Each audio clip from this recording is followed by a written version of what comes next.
The world is mourning the loss of Pope Francis. As the head of the Catholic Church, he touched the lives of millions of people around the world. For some, that included meeting him in person. One of the people lucky enough to get to see him in person is Father Reed Flood. He's a chaplain with Dowling High School. And Father Flood joins me now to talk a little bit about his experience meeting the Pope.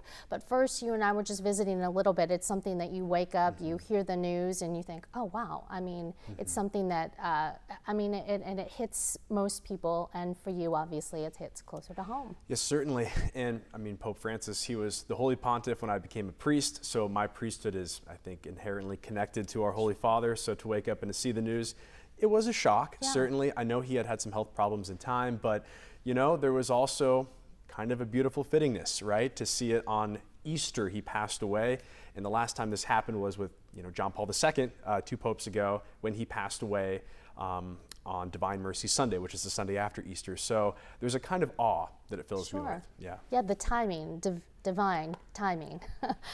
You were talking a little bit about not just one experience, once in a lifetime experience. I guess you would say you'd have a twice in a lifetime experience meeting the Pope. Yes, I was blessed to meet Pope Francis twice. I had the opportunity to study over in Rome for my seminary preparation. And I remember the first time, it was during the ad limina visits. They happen every 5 years, where all the bishops in the United States meet Pope Francis. And what struck me was, here's the Holy Father in the papal palace, all these people, the pomp and circumstance.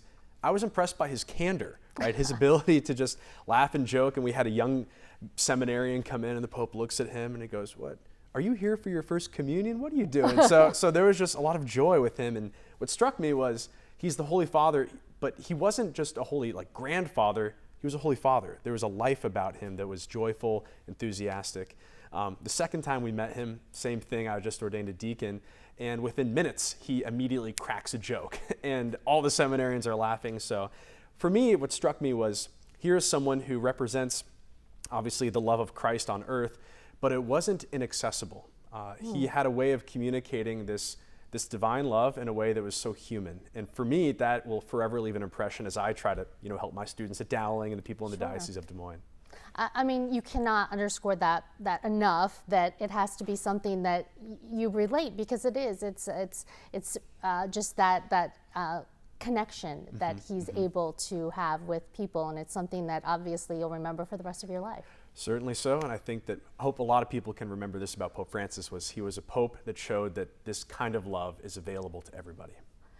We talk about what's next. Obviously, there's the mourning period, the people able to pay their respects, but then the church goes about electing a new spiritual leader. That's right. These next 2 weeks will be certainly full of adventure, and even liturgically, right, there exists a kind of tension within our schedule, because we have the obligation to celebrate Easter for these next 8 days, while at the same time we mourn the loss of our Holy Father for the next 9 days in what's called Novum Dialis. It's this 9 days of mourning. So we exist in that tension. How do I say? It's not the sort of sugary grape juice, everything's sweet, but it's also not the vinegar, everything's bitter. For us Catholics, it's the wine, right? It's the bittersweet, it's the beautiful. So we will be, yes, both mourning, but also preparing and praying for our Holy Father, the next one to come after the conclave, which will happen in a few short weeks. Obviously, right, you can't see into the future, but when you talk about what your memories of Pope Francis, talk a little bit about what you would like to see in the next Pope.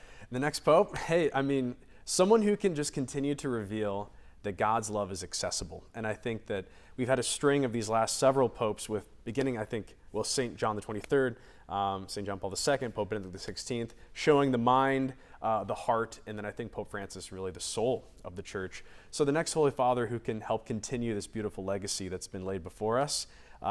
Lord's will be done. I'm a lowly chaplain. Let the Lord's will be done.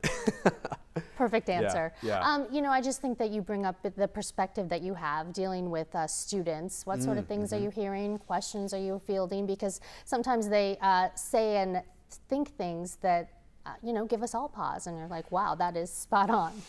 Yes, certainly. Being in the high school, it's wild. I graduated from Dowling, 2013, and now I'm back as their chaplain, as a priest. Never saw that coming.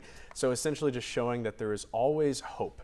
And this is the year of hope. This is the Jubilee year inaugurated by Pope Francis to have hope throughout the suffering. And when we see that in the world today, that's what I hope to communicate to our students, is that there's always hope. All right, Father Flett, I appreciate your time, your perspective, also your memories. Thank you so much.